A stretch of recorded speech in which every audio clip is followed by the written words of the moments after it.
APSC 2020 notification. এই notification কাৰণে আপোনালোকে কিমান দিনৰ পৰা ৱেইট কৰি আছিলে 8 September 2020 finally APSC এই notification খন আউট কৰিলে আমি ৱেইট কৰি থকা এই notification খনৰ কাৰণে যিমান ষ্টুডেন্টছে প্ৰিপেয়াৰ কৰি আছে তেওঁলোকে জানিবলগীয়া সবিশেষ মই এই ভিডিঅটো ডিসকাস কৰিম বলক আমি আগলৈকে এই ভিডিঅটো চাওঁ নমস্কাৰ বন্ধু বান্ধৱীসকল আপোনালোকে চাই আছে ভিজন কিউৰ ইউটিউব চেনেল আৰু আজি মই ডিসকাস কৰিব লৈছো APSC 2020 নোটিফিকেশন যেনেকৈ মই ক'লো যে এইখন নোটিফিকেশনৰ কাৰণে আপোনালোক সদায় ৱেইট কৰি আছিলে এই নোটিফিকেশনখন ওলাইছে আৰু এখন 10 তাৰিখৰ পৰা অনলাইন এপ্লিকেশন ষ্টাৰ্ট হ'ব ইয়াতে জানিবলগীয়া বহুতখিনি কথা আছে যোনটো জানিব আপোনালোকে নোটিফিকেশনখন পাই পিনে হয়তো কিছুৱে বুজি নাপাব পাৰে আৰু মই আপোনালোকক সহায় কৰিবলৈকে এই ভিডিঅটো বনাইছো আহক আমি নোটিফিকেশনখন ডিটেইলত ডিসকাস কৰো তো এই নোটিফিকেশনখন ওলাইছিলে 8 সেপ্টেম্বৰত 8 সেপ্টেম্বৰত এখন নোটিফিকেশন ওলাইছিলে আৰু এটো আপুনি যোনখন নোটিফিকেশন মই ইয়াত ডিসকাস কৰিব ওলাইছো হেতু APSC ওয়েবসাইটত আপোনালোকে নিজে চাই ল'ব পাৰিব আৰু নাইবা মোৰ ভিডিঅটোৰ তলতে মই নোটিফিকেশনখন লিংক কৰাই দিম আপোনালোকে তাৰ পৰা ডাউনলোড কৰিব পাৰিব সো যোনটো নোটিফিকেশন ইয়াত ওলাইছে একৰ্ডিংলি কমিশনে এটো কৈছে যে প্ৰিলিমিনাৰী এক্সামিনেশন কন্ডাক্ট হ'ব আৰু কন্ডাক্ট হোৱাৰ পিছত তাতে যোনখিনি ষ্টুডেন্টছে কোৱালিফাই কৰিব সেইখিনি ষ্টুডেন্টছক আগলৈকে নিবৰ কাৰণে মানে মেইনছ এক্সামিনেশন লুকে নিয়ালৈকে তেওঁলোকে প্ৰস্তুতি চলাব মেইনছ এক্সামিনেশনৰ পিছত হ'ব ইন্টাৰভিউ মানে ক'ব গ'লে মুঠ তিনিটা ফেজত APSC নিজৰ এক্সামিনেশন কন্ডাক্ট কৰে ফাৰ্স্ট ওয়ান ইজ প্ৰিলিমছ তাৰ পিছত মেইনছ আৰ তাৰ পিছতে ইন্টাৰভিউ আৰ এই তিনিটা ফেজে ক্লিয়াৰ কৰাটো আটাইতকৈ ইম্পৰ্টেন্ট এনেকুৱা হ'ব নোৱাৰে যে প্ৰিলিমিনাৰী ক্লিয়াৰ কৰি পিনে মেইনছ ক্লিয়াৰ নহলে এজন ছাত্ৰ বা ছাত্ৰীয়ে নিযুক্তি পাব ইয়াতে তিনিটা ফেজতে যোনখিনি কোৱালিফাইং মাৰ্কস আছে সেইখিনি নিশ্চয় কোৱালিফাই কৰিব লাগিব তাৰপিছত আমি আহো যে ইয়াতে কমিশনে বহুত ক্লিয়াৰলি তেওঁলোকে বুজাই দিছে যে কি সাৰ্ভিসেস প্ৰভাইড কৰিব মানে APSC এক্সামিনেশনটো যেতিয়া আপুনি এপিয়াৰ কৰিব তো আপোনালোকে নিশ্চয় জানিব খুজিছে যে মই এক্সামিনেশনটো ক্লিয়াৰ কৰিলো এতিয়া মোৰ চাকৰিটো কি ধৰণৰ হ'ব কোনটো মোৰ সাৰ্ভিস হ'ব তো ইয়াতে তেওঁলোকে মুঠ 11টা সাৰ্ভিসৰ কথা প্ৰভাইড কৰিছে আৰু তাৰে লগতে তেওঁলোকে ইয়াতে প্ৰভাইড কৰিছে কেনেকৈ ইয়াতে quota সিস্টেমত distribute kora hoise number of seats okay so pratham to is Assam Civil Service Junior Cadre and next is Assam Police Service that is APS to junior grader then Superintendent of Tax District Transport Officer now ami gute khinite dekhisu je yate RFW boli mention hoise RFW mane is reserved for women mane women ok eta encourage koribo karone for this APSC examination specially teoloko reserve rakhise for example Assam Civil Service ACS ot 15 ta seat ৰাখিছে আৰু কৰবাত হয়তো seat তেওঁলোকে ৰাখিব পাৰা নাই যেনেকৈ district transport officer ওমেনৰ কাৰণে ৰিজাৰ্ভেশন সিটস নাই বাট টোটাল তাতে ওপেন ক্যাটেগৰী OC মানে হৈছে ওপেন ক্যাটেগৰী মানে জেনাৰেল কাষ্ট ঠিক তেনেকৈ OBC নিশ্চয় আপোনালোকে বুজি পাব ইয়াতে গোটেই ডিটেইলছ খিনি তেওঁলোকে বহুত ধুনীয়াকৈ প্ৰভাইড কৰি দিছে যে কোড কেনেকৈ দিয়া আছে তাৰ উপৰি ডিসএবিলিটিৰ কাৰণেও যোনখিনি সিটস ৰিজাৰ্ভ আছে সেইখিনিও মেনশন হৈ আছে এখিনি কোৱাৰ পিছত মই এইটো কম যে টোটাল 121 seats আছে ইয়াতে for open category like that there will be 92 seats এনেকে distribution কৰি দিয়া হৈছে now after discussing about the services I like to discuss কি ইয়াৰে কাৰণে তেওঁলোকে এলিজিবিলিটি কি দিছে নাও এটা মোটাত বহুত ধৰণৰ ইনকুৱাৰিজ এনেকুৱা ধৰণৰ আহে যে যোনে ডিগ্ৰী কৰি আছে বা যোনে ডিগ্ৰী কৰিছে কিন্তু তেওঁলোকৰ পাৰ্সেন্টেজক লৈ পিনে কিবা অলপ ডাউট আছে সো ইয়াতে মই কৈ দিওঁ যে regarding the eligibility of APSC ইয়াৰ এলিজিবিলিটি এটোৱে হয় যে তেওঁ এজন সিটিজেন অফ ইন্ডিয়া হ'ব লাগিব সেকেন্ড ক্ৰাইটেৰিয়া সেকেন্ড এলিজিবিলিটি হয় ইয়াতে যে তেওঁ এজন গ্ৰেজুৱেট হ'ব লাগে মই ইয়াৰে বিষয় ভালকৈ যোনটো এলিজিবিলিটি হয় তেওঁলোকে নোটিফিকেশন প্ৰভাইড কৰিছে আৰু সেইখিনি মই আৰু অলপ ভালকৈ মই ডিসকাস কৰিম তাৰ আগতে মই কৈ দিম যে ইয়াতে সেন্টাৰছৰ কথা তেওঁলোকে মেনশন কৰিছে ইয়াতে centres for the preliminary and mains centre আপোনালোকে দেখা পাইছে যে ইয়াতে বৰপেটাৰ পৰা বঙাইগাঁও বিশ্বনাথ চাৰিআলি ধেমাজি ধুবুৰী ডিব্ৰুগড় ডিফু এনেকৈ লৈ পিনে কেইবাখনো জাগাত তেওঁলোকে প্ৰিলিমিনাৰী সেন্টাৰছৰ কাৰণে প্ৰভিজন কৰিব কিন্তু মেইনছ এক্সামিনেশ্যন যোনটো হ'ব প্ৰিলিমিনাৰী ক্লিয়াৰ কৰাৰ পিছত সেইটো অকল গুৱাহাটীতে হ'ব আৰু ইয়াতে এইটো মেনশ্যন কৰিছে সিন্স এতিয়া কোভিডৰ সিচুৱেশ্যন হৈছে কোভিড পেণ্ডেমিক চলি আছে তো ইয়াতে এইটো কৈছে যে খুব হয়তো ডিফাৰেণ্ট শিফটত এক্সামিনেশ্যনটো হ'ব পাৰে আৰু হয়তো অলপমান আকৌ জাগা তেওঁলোকে ল'ব পাৰে কিন্তু ইয়াতে এইটো তেওঁলোকে কৈছে যে যোনে আমি যেতিয়া ফৰ্মখন ফিল কৰিম তাতে আমাক প্ৰিফাৰেঞ্চটো সুধিব যে আমি কোনটো জাগাত এক্সামটো দিব খুজিছোঁ ভেনিউটো সুধিব সেই ভেনিউটো যাতে আমি কাৰেক্টলি দিওঁ এনেকুৱা হ'ব নোৱাৰে যে মই আজি গুৱাহাটী দিছোঁ কিন্তু মই পৰীক্ষাটোৰ পিছত শোণিতপুৰত দিব খুজিছোঁ বা মই তেজপুৰত দিব খুজিছোঁ তো তেতিয়াহ'লে কিন্তু অসুবিধা হ'ব কমিশ্যনে যোনটোত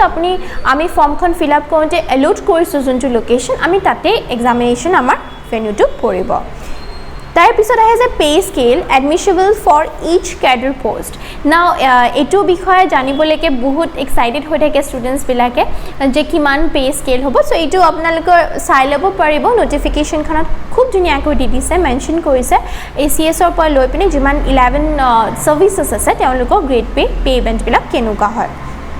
how to apply the most important thing yet apply keneke kora hobo applications date start hobo 10th of September or pora 10th of October 12 bajalike very important 10th of September mane khub hunkale ei notification to dia teonlike dudin pisote 8 September notification now 10 September or pora the form fill up start hobo and most important ebar prothom barar karone APSC online application loise jehetu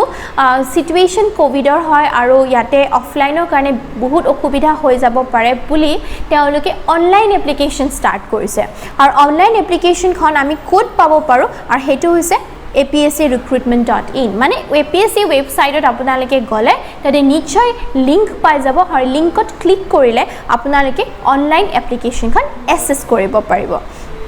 নাও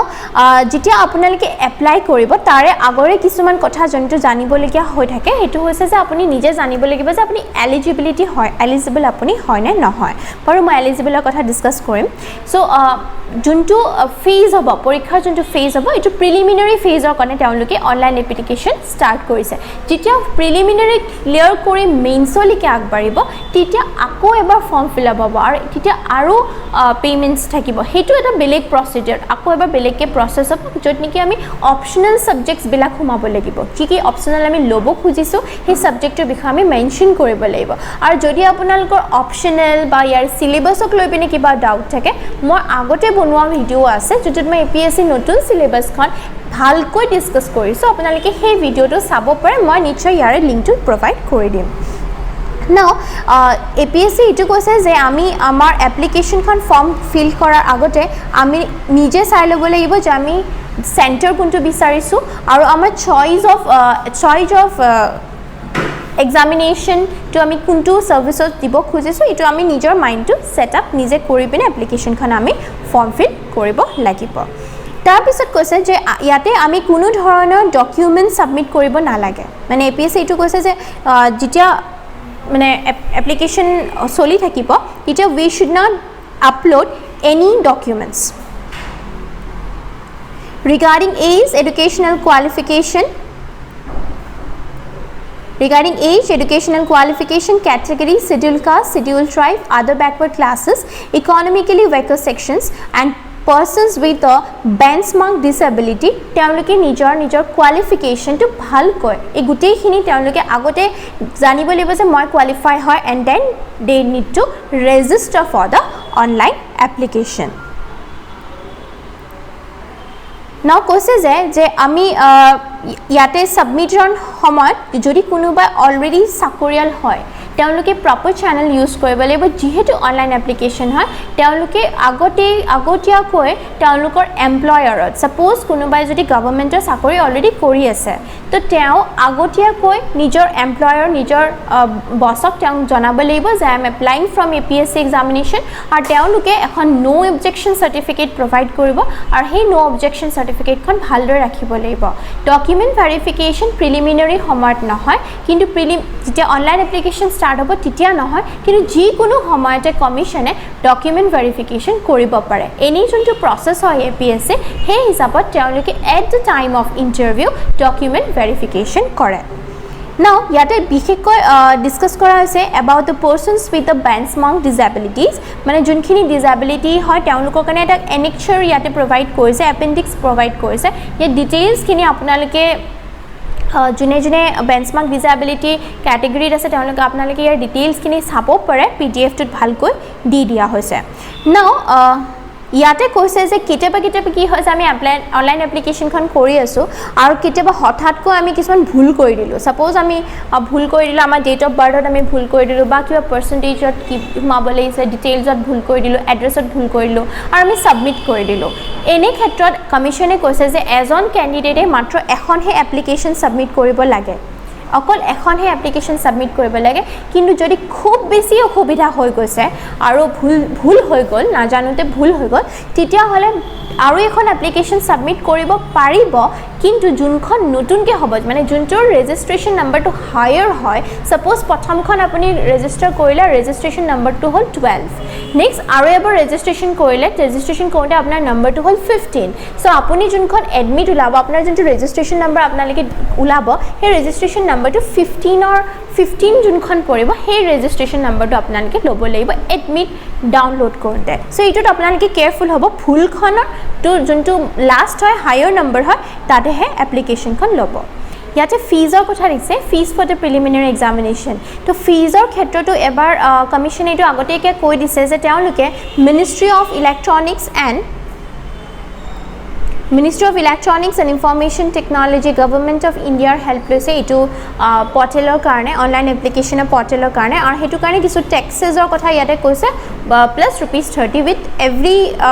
every category different fees are mentioned হৈছে so fees to আপোনালোকে চাই ল'ব পাৰে ইয়াতে জেনেৰেলৰ কাৰণে 285.40 40 page CST OBC কাৰণে 185.40 page BPL below poverty line কাৰণে 35.40 পেজ and PWD কাৰণে 35.40 page and specially women candidate কাৰণে 35.40 পেজ then মই আগতেও কৈছোঁ যে womenৰ কাৰণে এবাৰ অকণমান এনকাৰেজো কৰিছে আৰু ইয়াতে মেনশ্যনো কৰিছে কমিশ্যনে যে যোনটো workforce হয় to make it women gender balance women candidates are encouraged to apply and shall be exempted from the application fees 35.40 page যোনটো লৈছে ₹35 and 40 page সেইটো just tax to হে লৈছে বাকি তেওঁলোকৰ কোনো ফিজ লোৱা হোৱা নাই আৰু ইয়াতে কৈছে যে এবাৰ যদি আমি ফিজটো পে কৰিছোঁ তো আৰু পিছত ৰিফাণ্ড কৰা নহ'ব আৰু যোনটো মেইনছৰ কাৰণে ফিজ হয় তো পিছলৈকে নটিফিকেশ্যন দিয়া হ'ব আৰু মেইনছৰ কাৰণে বেলেগকৈ পিছত ফৰ্ম ফিল আপ কৰিবও লাগে এইটো অনলাইন হয় নে অফলাইন হয় সেইটো পিছলৈকেহে ডিছকাশ্যন কৰিব ইয়াতে কমিশ্যনে সেইটো মেনশ্যন কৰা নাই কিন্তু বৰ্তমান প্ৰিলিমিনাৰীখন অনলাইন হ'ব আৰু এবাৰ যদি application shall be summarily rejected if the prescribed fee is not deposited তো যোনখিনি মিনিমাম মেক্সিমাম যি ফিজ ইয়াতে মেনশ্যন কৰিছে এইখিনি আমি পে কৰিব লাগিব এলিজিবিলিটি ইম্পৰ্টেণ্ট হয় এলিজিবিলিটি আটাইতকৈ ইম্পৰ্টেণ্ট পাৰ্টটো হৈছে গোটেই নটিফিকেশ্যনৰ এইটো হৈছে এলিজিবিলিটি প্ৰথম তেওঁলোকে কৈছে যে নেশ্যনেলিটি হ'ব লাগিব ইণ্ডিয়ান নেশ্যনেলিটি নেক্সটটো হৈছে কি এজ লিমিট যোনটো হয় সেইটো 21 ইয়াৰ্ছৰ ওপৰৰখিনিয়ে দিব পাৰিব 38 ইয়াৰ্ছলৈকে আছে কিন্তু ৰিলেক্সেশ্যন অফক'ৰ্ছ আছে ৰিলেক্সেশ্যন ইয়াতে দিয়া হৈছে for the SC plains and up to 43 ইয়াৰ্ছৰ তেওঁলোকৰ ৰিলেক্সেশ্যন আছে ফৰ OBC MOBC কাৰণে তেওঁলোকৰ 3 ইয়াৰ্ছ ৰিলেক্সেশ্যন আছে ডেট মিনছ 41 এজলৈকে আছে আৰু যোনখিনি বেঞ্চমাৰ্ক ডিজেবিলিটি ষ্টুডেণ্টছ হয় ডেট আৰু যোনে মানে তাৰো irrespective of SC ST OBC and general category তেওঁলোকৰ ইয়াতে স্পেচিয়েলি 10 ইয়াৰ্ছলৈকে তেওঁলোকৰ ৰিলেক্সেশ্যন আছে চ' যোনে যেনেকৈ যাৰ নেচেচাৰী ডকুমেণ্টছ নিশ্চয় থাকিব ৰিলেক্সেশ্যনৰ কাৰণে সেইখিনি আপলোড কৰিব লাগিব নিশ্চয় অনলাইন এপ্লিকেশ্যনৰ সময়ত আৰু সেই হিচাপত তেওঁলোকে এজ ৰিলেক্সেশ্যনটো পাই যাব আৰু এজ লিমিট ইয়াতে কৈছে যে কেনেকৈ কোনটো বেচিছত এজ লিমিটটো ধৰা হ'ব এজ লিমিটটো ধৰা হ'ব মেট্ৰিকুলেশ্যন চাৰ্টিফিকেট বা HSLC আমাৰ মেট্ৰিকৰ এডমিট কাৰ্ডখন যোনখন আমাক ৰেকগনাইজড বৰ্ডে at the time of our pass out from that institution আমাক যোনখন প্ৰভাইড কৰা হয় মেট্ৰিকৰ এডমিট বা মেট্ৰিকৰ চাৰ্টিফিকেটখন আমি প্ৰভাইড কৰিব লাগিব আৰু তাৰে হিচাপতে আমাৰ এজটো ধৰা হ'ব তাৰ পিছত আহিলে এলিজিবিলিটিৰ কথা যে যোনটো আমি ফৰ্ম ছাবমিট কৰিম যোনখন ফৰ্ম আমি ছাবমিট কৰিম যেতিয়া ফৰ্ম ছাবমিট কৰা দিনটো আহিব যেনেকৈ 10 ছেপ্টেম্বৰৰ পৰা 10 অক্টোবৰলৈকে আমি ফৰ্ম ছাবমিশ্যন কৰিব পাৰোঁ সো যোনবোৰ ক্যান্ডিডেট 10 সেপ্টেম্বৰ 10 অক্টোবৰ ভিতৰত যদি কোনোবাই কোৱালিফাই কৰিছে তেওঁলোকৰ যদি গ্ৰেজুৱেচন কোৱালিফাই হৈছে নিশ্চয় এপ্লাই কৰিব পাৰিব কিন্তু কোনোবাই যদি এৱেইটিং ৰিজাল্টস এতিয়ালৈকে তেওঁলোকৰ ৰিজাল্ট ওলোৱা নাই তেতিয়াহলে তেওঁলোকে এই পৰীক্ষাত প্ৰিলিমিনাৰী এক্সামিনেশ্যনত এপিয়াৰ কৰিব নোৱাৰে এপ্লাই কৰিব নোৱাৰে আৰু নিশ্চয় ইয়াতে এটা কথা বাৰে বাৰে ইয়াতে মেনশন কৰিছে যে তেওঁলোকে অনলাইন এপ্লিকেশনৰ সময়ত কোনো ধৰণৰ ডকুমেন্টস নিবিচাৰে আপলোড কৰিব আমি নালাগে ফটো আৰু সিগনেচাৰৰ বাহিৰে কিন্তু যদি কোনোবা প্ৰসেছত এই যদি আমাৰ অথেন্টিকেশন নাপায় তেওঁলোকে যদি ইয়াতে ভুল কোনোবাই ব্যৱস্থা কৰিছে এলিজিবিলিটি নাই তথাপিতো এপ্লাই কৰিছে তেতিয়া হলে পিছলৈকে গৈ পিনে এনেও সেইখন এপ্লিকেশন কেনসেল কৰি দিয়া হ'ব তো এই কাৰণে তেওঁলোকে প্ৰথমতে কৈ দিছিল এপ্লিকেশনখন নোটিফিকেশনৰ যে যোনে এপ্লিকেশনৰ খন দিব পৰা ক্ৰাইটেৰিয়া টু আছে তেওঁলোকেহে যাতে এপ্লাই কৰে মানে গ্ৰেজুৱেচন হ'ব লাগিব আৰু গ্ৰেজুৱেচন মানে ডিগ্ৰী টু যোনটো হয় হেতু যিকোনো ৰিকগনাইজড ইউনিভাৰ্সিটি বাই UGC ৰেকগনাইজড কৰা যিকোনো ইউনিভাৰ্সিটিৰ পৰা তেওঁলোকে দিব পাৰিব আৰু সুখবৰ এটো হয় যে APSC দিবৰ কাৰণে ইয়াতে কোনো অনাৰ্স বা পাস পাৰ্সেন্টেজ কোনো ধৰণৰ হেনুকা ধৰণৰ ডিসকাশন কৰা নাই মানে এজন ক্যান্ডিডেট যদি তেওঁ 50% পাইছে বা এজন ক্যান্ডিডেট যোনে 75 পাইছে বা 80% পাইছে সকলোখিনিয়ে সমানভাৱে অনলাইন এপ্লিকেশন সাবমিট কৰিব পাৰিব আৰু APSC এপিয়াৰ কৰিব পাৰিব নেক্সট আহে যে যেনেকে যোনখিনি ৰিজাৰ্ভ ক্যান্ডিডেট হয় তেওঁলোকক other states are যদি কোনোবা এপ্লাই কৰিছে কোনোবা যদি বেলেগ states outside Assam কোনোবা যদি এপ্লাই কৰিছে তেওঁলোকক জেনাৰেল ক্যান্ডিডেটস বুলি ধৰা হ'ব মানে ওপেন ক্যাটেগৰি জেনাৰেল কোটা তেওঁলোকক কনসিডাৰ কৰা হ'ব they can't apply for SC ST and OBC those who belong from other states they can also apply for this application for this examination but they will be considered they will be treated as a general candidate and cannot apply any quota against state I hope ehini students are kind of clear ho goise next ahile stages of the examination the stages of the examination ma agote koisu preliminary examination to objective type hobo yate objective type hobo aru juntu mains examination hobo to written and interview hobo written hobo mains examination but preliminary to objective MCQ type of questions preliminary examination at dukhon paper thakibo paper 1 and paper 2 general studies paper 1 at 200 mark carry kora upori 2 ghonta koi samoy dibo aru general studies paper 2 200 marks carry koribo aru 2 hours ami pam generally age bhage jetia APSC conduct korise teloke edinote APSC preliminary examination to conduct kore agbela jodi general studies kon hoise second half of evening shift optional kon hoy kinu ebar optional uthai di pine ebar dise paper 2 that is general studies paper 2 yare syllabus and all I already discussed korisu are gute khini preliminary examination objective type of questions yate provide kora hobo yate multiple choices dibo aru koise je etu offline hobo jehetu yate blue ba black ball pen use koribo paribo eraser chemical correction fluid eblack use koribo nuare boli koi dise tar pisot koise je etu eta screening test hoy mane june preliminary clear koribo does not mean ke ami teonko ko par je APSC teonlo clear korise they have to clear through all the three processes are yate eta notun ebar APSC hoise hetu is a negative marking मार एबार repeat करছো APSC नतुन जुनटु आनिसे एबार हेतु होइसे negative marking दुटा बस्तु नतुन एटा होइसे optional एबार नाइ एबार ऑप्शनलर जगह जनरल स्टडीज पेपर 2 আছে जुनखনত रीजनिंग मैथ्स इंग्लिश एखिनि डिस्कशन करा हबो आर तारे उपरि 2 नम्बर কথাটো होइसे তেওঁলোকে नेगेटिव मार्किंग আছে नेगेटिव मार्किंग কি হিসাবত কৰা হবো এটা ভুল আনসার দিলে 0.25 মার্কস কই नेगेटिव হৈ যাব মানে মাইনাস হৈ যাব सपोज কোনোবা এজন স্টুডেন্টে এটা কারেক্ট কৰিলে 2 নম্বৰটো ভুল কৰিলে প্ৰথম কোৱেশ্চনটোত পাবলৈকে 2 মাৰ্কৰ পৰা তাৰ পৰা আকৌ 0.25 মাইনাস হৈ যাব এই কাৰণে আপোনালোকে যেতিয়া আনসাৰ কৰিব কোৱেশ্চন আনসাৰস বিলাক কৰিব MCQ টাইপ অফ কোৱেশ্চন তেতিয়া হৰে কমপ্লিট কনসেপ্টত কৰিব কনসেপচুৱেল পেপাৰ হ'ব সো কমপ্লিট কনসেপ্ট থাকিলেহে সেই আনসাৰটোত মাৰ্ক কৰিব কনফিডেন্স যদি না থাকে বেটাৰ লিভ কৰি দিব বিকজ ইয়াতে এটো কৈছে জুনে জুনে এটো এৰি নিদিয়ে মানে আনসাৰটো মাৰ্ক নকৰে একো মাৰ্ক নকৰে তেওঁলোকৰ কাৰণে কোনো ডিডাকশ্যনো নহ'ব আৰু কোনো মাৰ্কছ তেওঁলোকক দিয়াও নহ'ব নেক্সট ইয়াতে কৈছে যে প্ৰিলিমিনাৰী এক্সামিনেশ্যনত এখন কোৱালিফাইং পেপাৰ থাকে মই যোনটো অলপ আগতে মেনশ্যন কৰিছোঁ যে about the general studies paper 2 সেইখন কোৱালিফাইং হয় কোৱালিফাইং ইন দ্য চেন্স ইয়াতে কৈ দিছে তেওঁলোকে ভালকৈ বুজাই দিছে মানে এইটো হয় যে GS পেপাৰ 2খন ইয়াতে 33% স্কোৰ কৰিব লাগিব মানে এখন পেপাৰ ওয়ান্স কোৱালিফাইড এখন যেতিয়া কোৱালিফাইড হ'ব তাৰে পিছত গৈ পিনে হে GS পেপাৰ 1 খন তেওঁলোকে চেক কৰিব আৰু GS পেপাৰ 1 ৰ যোনটো স্কোৰ আহিব সেইটোৰ ওপৰতে কি হ'ব সেইটোৰ ওপৰত ভিত্তি কৰি পিনে স্ক্ৰিনিং কৰা হ'ব for the mains examination I repeat যোনখন GS পেপাৰ 2 হ'ব সেইখন অকল কোৱালিফাইং নেচাৰৰ হয় তাতে 33% কোৱালিফাই হ'ব লাগিব ওয়ান্স এখন কোৱালিফাই কৰি লৈ ল'লে এজন ষ্টুডেণ্টে GS পেপাৰ 2খন কোৱালিফাই কৰিলে তাৰপিছত GS পেপাৰ 1 ত যোনখিনি মাৰ্কছ পাব সেই মাৰ্কছখিনিৰ ওপৰত ভিত্তি কৰি পিনে তেওঁলোকক স্ক্ৰিন কৰা হ'ব মেইনছ এক্সামিনেশ্যনলৈ তাৰ পিছত কৈছে যে APSC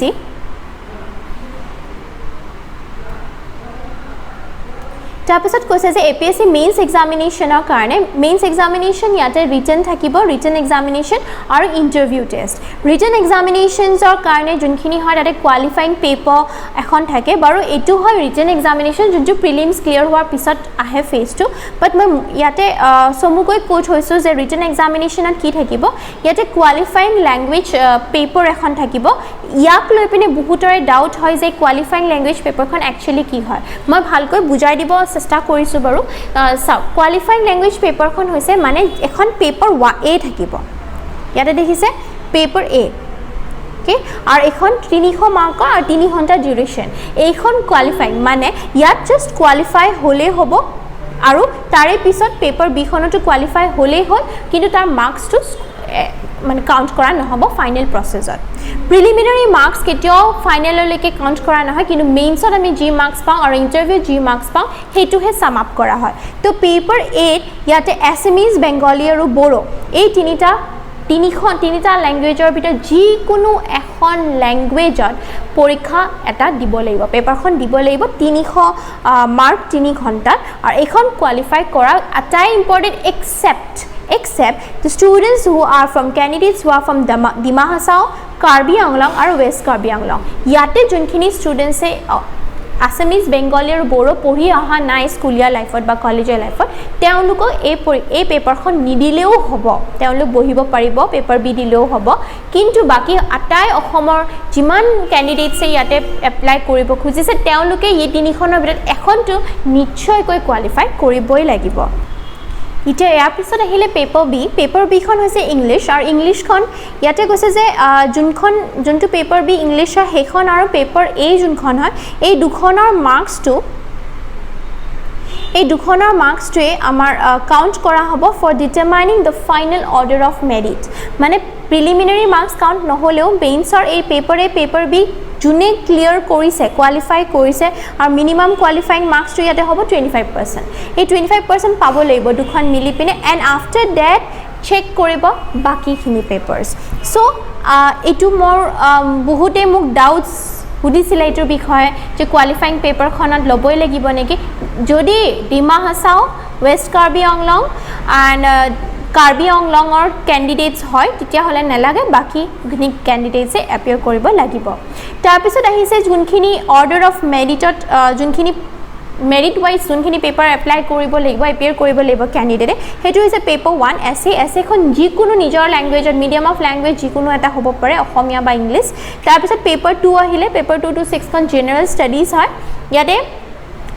6খন জেনেৰেল ষ্টাডিজ পেপাৰ দিব লাগিব 3 আৱাৰ্ছকৈ পেপাৰ 7 আহিলে অপশ্যনেল ছাবজেক্ট পেপাৰ 1 আৰু ইয়াতে পেপাৰ 8 যোনখন হ'ল অপশ্যনেল ছাবজেক্ট পেপাৰ 2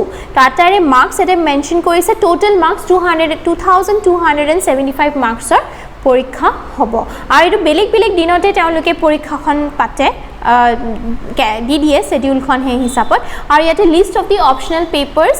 আৰু এবাৰ দি দিছে তেওঁলোকে ডিচেম্বৰ মান্থত অলৰেডি নটিফিকেশ্যনত দি দিছিলে যে নতুন চিলেবাছখনৰ মতেদি কি অপশ্যনেল ছাবজেক্ট হ'ব অকণমান চেঞ্জ আছে এবাৰ অপশ্যনেল ছাবজেক্টত আৰু সেই হিচাপত তেওঁলোকে এবাৰো ইয়াৰে অপশ্যনেল ছাবজেক্টছখিনি ধুনীয়াকৈ প্ৰভাইড কৰি দিছে আপোনালোকে ইয়াৰে অপচনেল সাবজেক্টৰ যি অপশনস নিজৰ হিচাপত আপোনালোকে চাব খোজে এইখিনি আপোনালোকে চাই ল'ব পাৰিব আৰু হেতু মেইনছৰ সময়তহে দৰকাৰী হ'ব নেক্সট আহিলে ইন্টাৰভিউ ইয়াতে এটো কৈছে যে যোনখিনি অলৰেডি আমাৰ knowledge regarding a subject topic যোনটো প্ৰিলিমিনাৰী বা মেইনছত জাজ কৰা হয় যেতিয়া ইন্টাৰভিউ হয় তেতিয়া বাৰু কি হয় interview সময়ত commission is very made it clear they had made it clear that যেতিয়া ইন্টাৰভিউ হ'ব তে ষ্টুডেন্টছৰ পাৰ্সোনালিটি চেক এটা বিপদ হলে বা যিকোনো এটা স্ট্ৰেছ সিচুৱেচন যেতিয়া আহিব এজন এপিএসসি সাৰ্ভিস হোল্ডাৰ কেনেকৈ তেওঁ ৰিএক্ট কৰিব ইন দ্যাট সিচুৱেচন কেনেকৈ তেওঁ হ্যান্ডল কৰিব সেই সিচুৱেচনটো বা যিকোনো এটা সমস্যাৰ সমাধানটো কেনেকৈ তেওঁলোকে উলাব সেইটো কথা লৈ পিনে ইন্টাৰভিউ হয় তাৰে উপৰি আমাৰ সোসাইটিত চলি থকা বিভিন্ন ঘটনাৰ ওপৰত ভিত্তি কৰি হয়তো ইন্টাৰভিউ টেষ্টটো পতা হয় interview after the completion of the mains examination now admission jonkhon last topic to aise to hol admit card aru admit card to download koribo lagibo ami ebar jehetu covid er situation er karone ami man tak ani amar postal nohobo ami download koribo lagibo download from the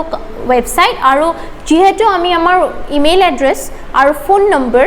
application খন feel কৰোঁতে আমি provide কৰিম এই কাৰণে তাতে আমাৰ mail address বা SMS জৰিয়তে আমাক জনোৱা হ'ব যে এডমিট কাৰ্ডৰ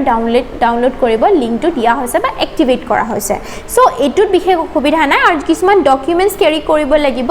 এজ এন আইডেন্টিটি প্ৰুফ আৰু তাৰ ভিতৰত যিকোনো এখন ডকুমেন্টস যোনদিনা এক্সাম হ'ব সেইদিনা ক্যাৰি কৰিব পাৰিব ক্যান্ডিডেটে আৰু ইয়াতে তেওঁলোকে বাৰে বাৰে কৈছে যে কোনো ফলছ মিন্স ইউজ কৰিব নেলাগে পৰীক্ষা দিব যাওঁতে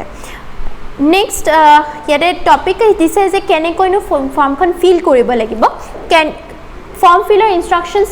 10th সেপ্টেম্বৰ পৰা স্টাৰ্ট হৈ যাব আৰু যেটো অনলাইন এপ্লিকেশন হয় তাক লৈ পিনে যদি কিবা অসুবিধা হয় আমাৰ কন্টাক্ট নম্বৰ দিয়া হ'ব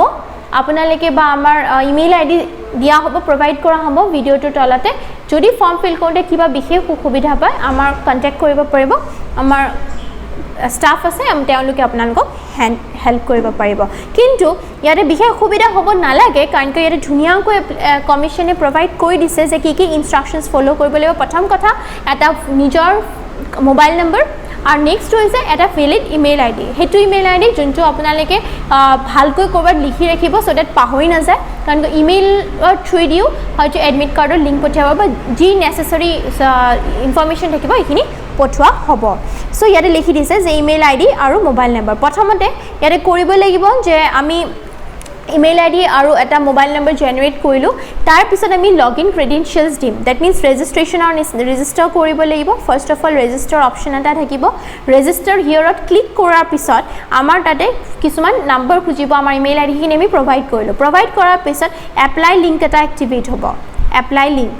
আৰু এপ্লাই লিংকটোত এপ্লাই হিয়ৰ বুলি দিয়াৰ পিছত তাতে ক্লিক কৰি পিনে তাতে যি আমাক বিচাৰিছে আমাৰ নাম আমাৰ পেৰেন্টছৰ নাম আমাৰ এড্ৰেছ আমাৰ কোৱালিফিকেশন ডিটেইলছ যোনখিনি বিচাৰিছে সেইখিনি দিয়াৰ উপৰি তেওঁলোকে ফটো আপলোডৰ কথা ক'ব ফটো আপলোডৰ কাৰণে আমি ইয়াতে দিছে কমিশনে দিছে specification size of the photo will be 20 KB to maximum 200 KB এইখিনি অলৰেডি আগতে আমি এখন ৰেডি কৰি ৰাখিব লাগিব scan copy of the photo recent passport size photo আৰু এখন আমি তাতে আপলোড কৰিব upload the photo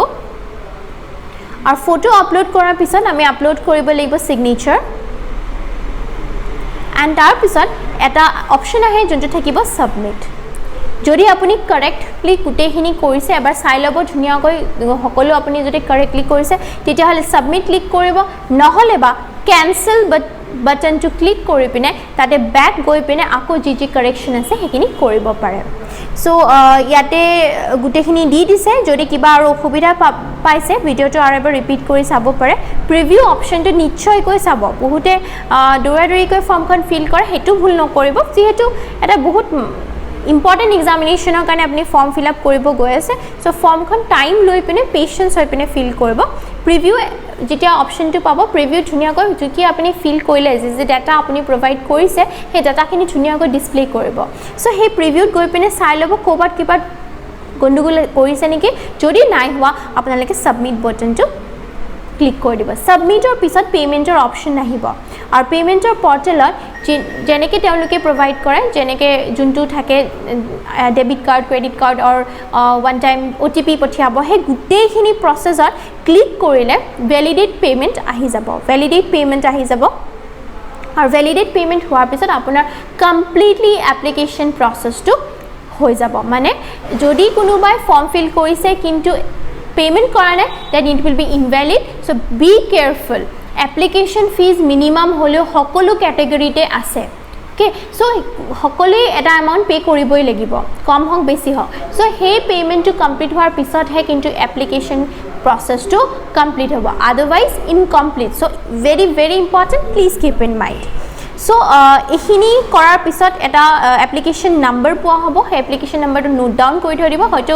SMS-ৰ যোগেদি বা মেইল যোগেদি তেওঁলোকে দিও দিব ফৰৱাৰ্ডো কৰিব ফিউচাৰ সেই এপ্লিকেশ্যন নম্বৰটো খুবেই ইম্পৰ্টেণ্ট চ' আপোনালোকে মনত ৰাখিব যে আপোনালোকে যাতে সেই এপ্লিকেশ্যন নম্বৰটো পাহৰি নাযায় এপ্লিকেশ্যন নম্বৰটো যাতে মনত ৰাখে এপ্লিকেশ্যন নম্বৰটো ক'ৰবাত লিখি ৰাখিব স্ক্ৰীনশ্বট ৰাখিব যেনেকৈ আপোনাৰ সুবিধা হয় সেনেকৈ আপোনালোকে ৰাখি থ'ব আৰু যদি তাতেও কিবা অসুবিধা থাকে তেওঁলোকে লিংক ইয়াতে প্ৰভাইড কৰি দিছে আৰু সেই লিংকখিনি কিবা ইছ্যুজ থাকিলে এই লিংকখিনি বা কণ্টেক্ট নম্বৰত কণ্টেক্ট কৰিব পাৰিব টাইমো মেনশ্যন কৰি দিছে আৰু ইয়াতে যোনখিনি কি হৈ যায় certificate regarding the physical limitation in an examinatory right the means যোনখিনি স্ক্ৰাইব ইউজ কৰিব ফৰ দ্য ডিজেবিলিটি স্ক্ৰাইবৰ কাৰণে দি দিছে ইয়াতে কি এপেণ্ডিক্স এখন লাগিব সেইখন তেওঁলোকে ডাউনলোড কৰি পিনে এইখনত ফিল কৰি তেওঁলোকে ল'ব পাৰিব আৰু বেঞ্চমাৰ্ক ডিজেবিলিটিৰ কাৰণেও এপেণ্ডিক্স প্ৰভাইড কৰি দিছে আৰু যোনখিনি ইকনমিকেলি উইকাৰ ছেকশ্যনছ হয় তেওঁলোকৰ কাৰণে ফৰ্মেট এখন দি দিছে তেওঁলোকে এখন চাই ল'ব পাৰিব ধুনীয়াকৈ প্ৰভাইড কৰিছে ইয়াতে চ' এইখিনিয়ে আছিলে APSC 2020ৰ নটিফিকেশ্যন আৰু মই ইয়াৰে গোটেইখিনি ডিটেইলছ অলৰেডি আপোনালোকৰ লগত ডিছকাশ্যন কৰিছোঁ তথাপিতো যদি কাৰোবাৰ কিবা জানিবলগীয়া থাকে যিহেতু এই পৰীক্ষাটোৰ কাৰণে আপোনালোকে ইমান দিন ৰখিছে বহুতে আশা কৰি আছে কিবা যদি জানিবলগীয়া থাকে আপোনালোকে PDF-খন ডাউনলোড কৰি ল'ব পাৰে আৰু যদি বিশেষ অসুবিধা থাকে আপোনালোকে আমাক কণ্টেক্টো কৰিব পাৰে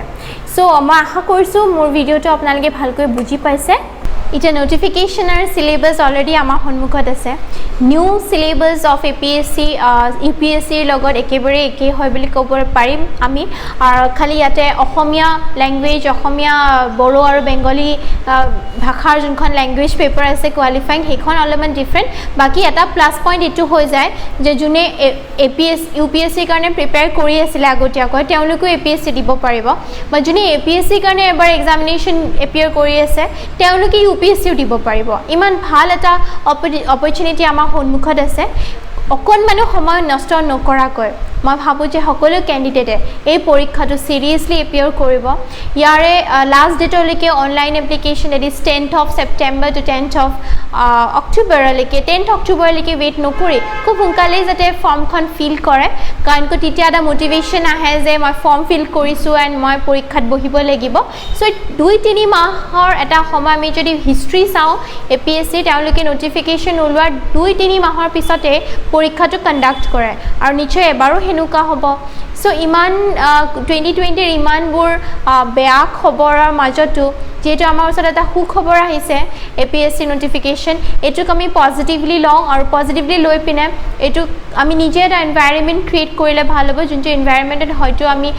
নিশ্চয়কৈ আমি এই এক্সামিনেশ্যনটো ক্ৰেক কৰিব পাৰিম চ' মোৰ all the wishes from vision Q team আৰু মোৰ ফালৰ পৰা আপোনালোকক মই আশা কৰোঁ মোৰ ফালৰ পৰা উইচেছ থাকিলে যে আপোনালোকে ভালকৈ প্ৰিপেয়াৰ কৰিব আৰু কিবা অসুবিধা থাকিলে নিশ্চয় কণ্টেক্ট কৰিব পাৰিব ইয়াতে মই আজি সামৰিলোঁ ধন্যবাদ